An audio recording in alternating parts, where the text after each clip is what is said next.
இலக்கை நோக்கி டுவர்ட் த கோல் இந்த நிகழ்ச்சிக்கு உங்களை அன்புடன் வரவேற்கிறோம். Praise the Lord. ஆண்டவராகிய இயேசுவின் இனிய நாமத்தில் இந்த புதிய நாளிலே உங்களை எல்லாரையும் அன்போடு வாழ்த்துகிறேன். ஆதியாகமம் 2ஆம் அதிகாரம் 8ஆம் வசனம். தேவனாகிய கர்த்தர் கிழக்கே ஏதேன் என்னும் ஒரு தோட்டத்தை உண்டாக்கி தாம் உருவாக்கின மனுஷனை அதிலே வைத்தார்.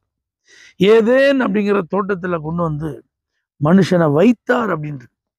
ஏதேன் என்றால் மகிழ்ச்சி என்று அர்த்தம்.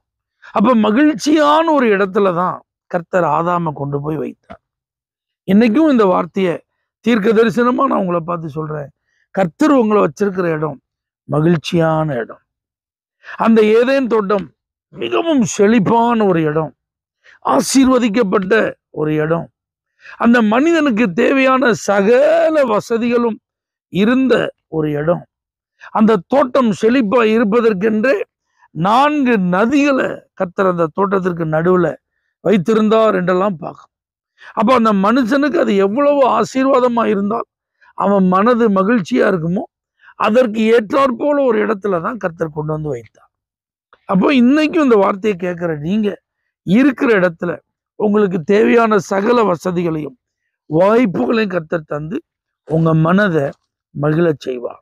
நீங்க இருக்கிற ஊர், நீங்க இருக்கிற தெரு, நீங்க இருக்கிற வீடு, நீங்க வேலை பார்க்குற கம்பெனி, நீங்க வேலை பார்க்கிற அலுவலகம், நீங்க ஊழியம் செய்யற ஊழிய ஸ்தலம், நீங்க அங்கம் வகிக்கிற சபை, இது எல்லாமே உங்களுக்கு மகிழ்ச்சியை தரக்கூடிய ஒரு இடமாய் இருக்கும் என்பதில் சந்தேகமே இல்லை. ஏன்னா கர்த்தர் ஒரு நாளும் ஒரு நபரை தவறான இடத்துல பிளேஸ் பண்ண மாட்டார். ஒரு இடத்துல கர்த்தர் உங்களை கொண்டு வந்து வைக்கிறார்னா அந்த இடம் நிச்சயம் உங்களுக்கு மகிழ்ச்சியா இருக்கும். ஆபிரகாம் இருந்த இடத்துல அவனை ஆண்டவர் சந்தித்து, நீ இந்த இடத்துல இருக்க வேண்டாம்ப்பா, நான் உனக்கு சொல்ற தேசத்திற்கு போ அப்படின்னு சொல்லி ஆண்டவர் அனுப்பினார். அந்த இடம் அது உண்மையிலே அவனுக்கு மகிழ்ச்சியான ஒரு தருணமா இருந்த இடம். ஆசீர்வாதமான ஏராளமான நன்மைகளை அவன் அனுபவித்த ஒரு இடமா இருந்தது. ஈசாக்கை பார்த்து கர்த்தர் சொல்றார், நீ இந்த தேசத்திலே குடியிரு. அன்னைக்கு இருந்த சூழ்நிலை அவனுக்கு மகிழ்ச்சியா இருக்குமா அது தெரியாது. ஆனா கர்த்தர் நீ அங்க இருந்தார். அந்த இடத்துல அவனை பிளேஸ் பண்ண இடத்துல அவன் இருந்த போது அவனுக்கு பாருங்க மகிழ்ச்சி. பஞ்சம் தான், வறட்சி தான். ஆனா கர்த்தர் அறுவடையில் அவனுக்கு கொடுத்த 100 மடங்கு பலன் அவனுக்கு மகிழ்ச்சியை கொடுத்தது. அப்ப யாக்கோபை பார்த்து ஆண்டவர் சொல்றார், நீ போனாலும் மறுபடியும் உன் தகப்பன் தேசத்துக்கு ஒன்று என்ன செய்வேன், நான் திரும்பி வர பண்ணுவேன். ஏன்னா அங்கதான் உனக்கு உண்மையான மகிழ்ச்சி.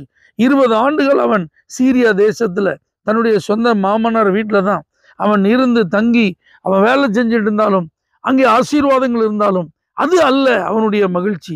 கர்த்தர் அவனை வச்சிருக்கிற இடத்துல அவன் இருந்தாதான் மகிழ்ச்சி. ஆகவே 2 விஷயத்த நீங்க சிந்திக்க கர்த்தர் உங்களுக்கு உதவி செய்வாராக. உங்களை கர்த்தர் கொண்டு வந்து வைத்திருக்கிற இடம்தான் அது ஒரு மகிழ்ச்சியான இடம், அதுல சந்தேகமே இல்லை. ஒருவேளை நீங்க இருக்கிற இடத்துல இருந்து இன்னொரு இடத்துக்கு கர்த்தர் உங்களை கொண்டு போய் வைக்கிறது தான் மகிழ்ச்சியான இடமா இருந்தா அதையும் கர்த்தர் உங்கள்ட்ட பேசுவதை நீங்க புரிந்திருக்க வேண்டும்.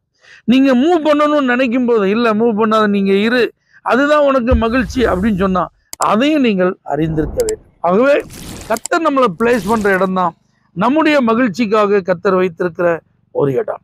ஆகவே நீங்க இருக்கிற இடத்துல உங்களுக்கு வேண்டிய மன மகிழ்ச்சியை கர்த்தர் தந்து உங்களை ஆசீர்வதிப்பாராக. பரலோக தேவனே, ஏதேனில மனுஷனை கொண்டு வந்து வச்சிங்கன்னு நாங்க பாக்குறோம். அதை போல எங்களையும் மகிழ்ச்சி இருக்கிற இடத்துல தான் நீங்க வைக்கிறீங்கன்னு சொல்லி 100% நம்புறோம். இயேசுவின் நாமத்தில் பிதாவே, ஆமென். For prayer contact, Pastor J. J. Kumar, El Shaddai Ministries, 9500252586, Surandai.